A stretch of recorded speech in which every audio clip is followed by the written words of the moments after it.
Today's lesson is all about balance. And if you want to do something really well that will last for life, you learn it in baby steps. You won't find children in here saying that cabbages come from Asda. They come from the ground because they planted them. They'll have harvested them, and they'll also be taking them home to show their mums and dads what they've done.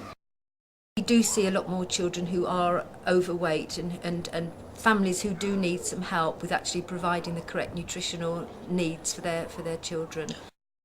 From little seedlings, bigger plants can grow, and that's the idea of starting children when they're very young to understand about health, nutrition, and of course growing your own food. That's the whole idea behind Grub for Life. In the UK, we've got the fattest kids in Europe. 1 in 5 is obese. And here in South Acton, it's a typically diverse community, a sort of microcosm of the world outside. But here, they're trying to reverse the obesity trend. They're addressing the problem at the very root, through food, learning about it, growing it, eating it, by embracing the Grub for Life programme. Here, little hands make light work of preparing a fruit salad. These children are preschool, but the basics of nutrition and healthy eating are being learned for life, in fun activities that'll set them up for taking healthier options and leading healthier lives, even teaching mum and dad a thing or two. We took first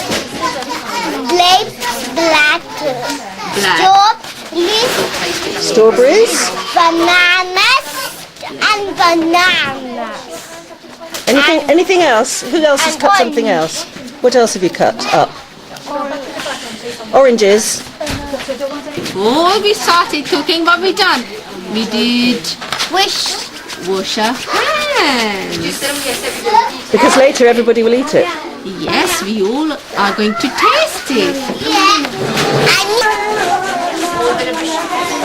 So the idea is, I suppose, that they're going to get to experience here of something they might not get at home. Yes. Do you tend to find that some children really are experiencing, I don't know, fresh fruit, good foods for the first time? Definitely. But it isn't just the fresh fruit, it's a different variety of fresh fruits. And also, then another day they'll be doing different vegetables and using them as crudités and making dips and sauces. So it's sweet things as well as savoury things. So it's giving them the experience of all sorts of different things. Here's the width of things. They may very well do some of this at home, but they probably won't have the actual width of experience that they're getting here. And you're never too young to develop a taste for good, wholesome food, low in salt, sugar and unwanted nasty additives. And you'll love it if you're given it from the start. So what's on the recipe today? It looks like shepherd's pie to me, yeah? That's shepherd's pie, carrot, cauliflower. Good enough to eat. Smells nice. Don't think I can open your mouth for me, Harry, and... Jaden?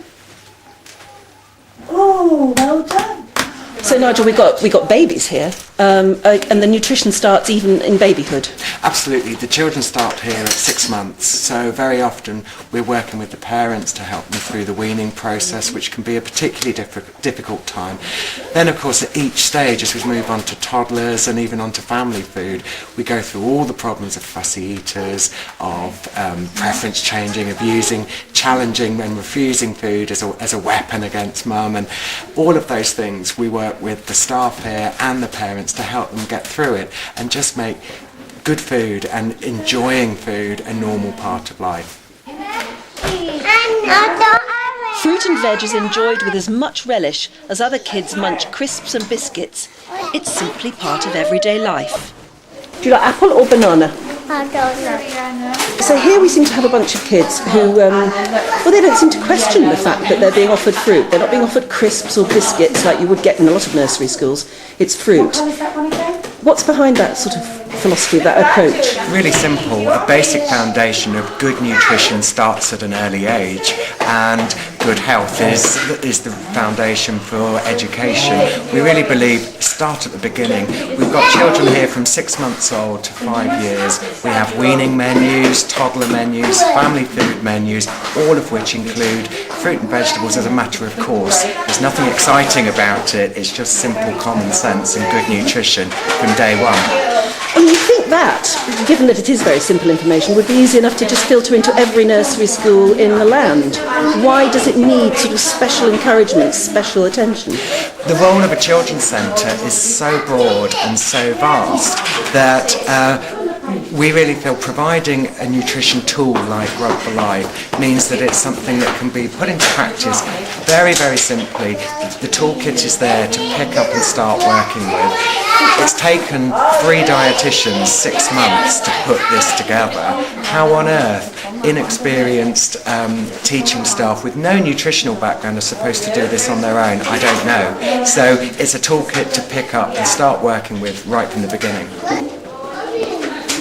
These were basic lessons of life in the old days, but somewhere along the line we seem to have forgotten how to grow, cook and eat simply but well. We've got to learn it over again to safeguard the next generation. So here, Grub for Life has carefully worked it all out. Everyone gets more than their 5 a day in colourful, tasty, imaginative meals that appeal to all. Here, kids happily eat cauliflower, sprouts, courgettes, mushrooms and peppers. Foods that would send many other kids screaming all the way back to their pot noodles and chips. We know that it can take up to 13 offerings for a child to accept a new food. That could be cauliflower, it could be a different type of bread, or a yoghurt that's not familiar to them, or a new spice and herb. So we don't expect every child to love every meal that we offer them on the first occasion, but what we do expect is for them to try it and then try it again. That happens with every child, whether they're being served on their own, at home, or in a setting like this. The bottom line about the food that we provide through Grub for Life is that it's healthy food that needs to be enjoyed, and that takes a little bit of time to learn. The beauty of this whole process is that we're starting at the beginning. We're not trying to undo bad habits, we're trying to set good habits right from the start. I mean, we're talking about an obesity crisis facing this country. First of all, do you believe there is an obesity crisis? Without a doubt.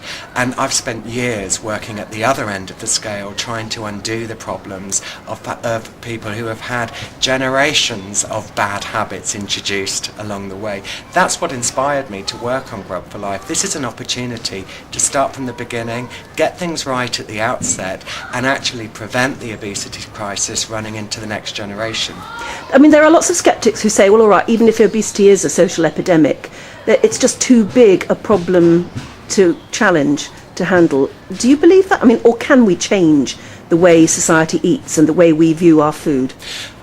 I'm certain we can impact the obesity crisis with different generations. I think the way that we tackle it with adults is completely different to the way that we need to address it with teenagers, with school children and with primary school children.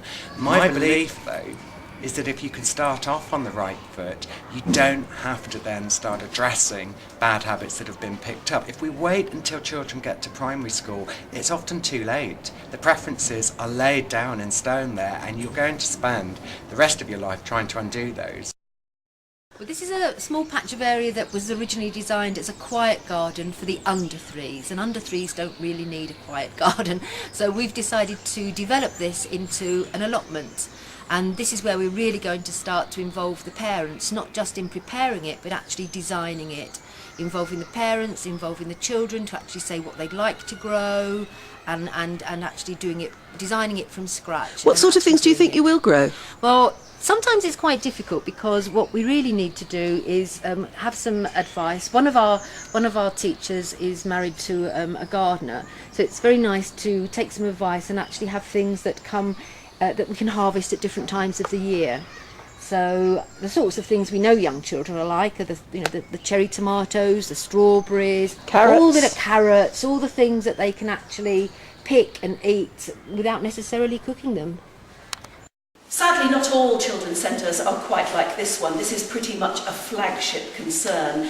It's got incredible resources, obviously for the children, but for parents too. They've got all this access to information when they come and collect their children. There's even a computer link so they can access all sorts of children's services, including the Grub for Life website. Some people are very aware of what their children need. Other parents, they're first-time parents. A lot of our parents have not got family support. They've not got a wider family helping them. The grandparents are in a different country. They come from lots of different cultures. We've got children who speak over 30 different languages, and so I think there's lots of aspects to what's happening, but I'm sure that we can really help people make a difference. We live in a quick fix society. We recognise that problems come probably too late, and then we want a quick solution. Of course, the solutions to ill health, poor nutrition, obesity, there are no quick solutions, but you see here that it actually is quite simple. You can grow things in a plant pot and a window box, in an allotment if you're lucky enough to have one. It doesn't need to be terribly complicated. The beauty again of the food here is it's familiar things. We would all know the dishes that are on the menu. They're just cooked from scratch, they use simple ingredients, well put together, and then they're nutritionally balanced. The Caroline Walker Trust guidelines are specifically for children in care under 5, and they divide how much of the nutritional requirements of a child should be given, whether they attend part-time, full-time, whether they're having lunch and a snack or the afternoon meal and a snack. So basically you're providing nutrition that will take care of all of those variables. Absolutely, yeah. This is a one-stop shop. And for backup and more ideas, there's the Grub for Life website too.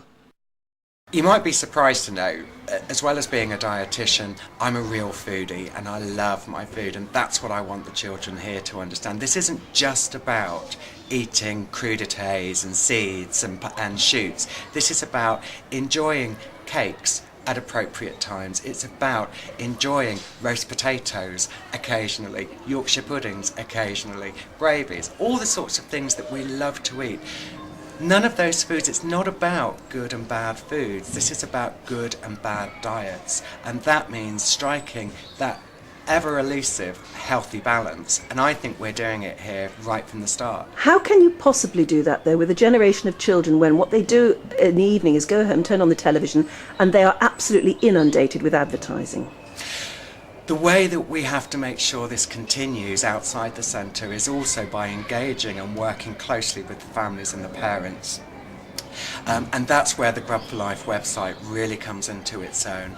We've got support there in terms of chat rooms and expert web chats talking about fussy eating, about problem eating, about carrying on the work that we're doing here. We've got recipes to download. We've even got chat rooms for parents just to share their experiences with their children. Of course, if we would be very short-sighted if we thought that the work here was enough. It never will be. We will always have to go on and work with the families and work with the wider community so that our beliefs and foundation start to become the norm for everybody. So you're not saying to a generation of children that thou shalt never eat chocolate? Never. Absolutely never. Nor crisps, nor cake, nor lollipops or ice cream. All of those foods have a place in a healthy diet. It's about achieving a balance, and that's what we're really teaching here, balance. It always sounds so dull when it's talked about in TV interviews, but actually that's the foundation of good health and good nutrition, and that's what we live and breathe here at South Acton.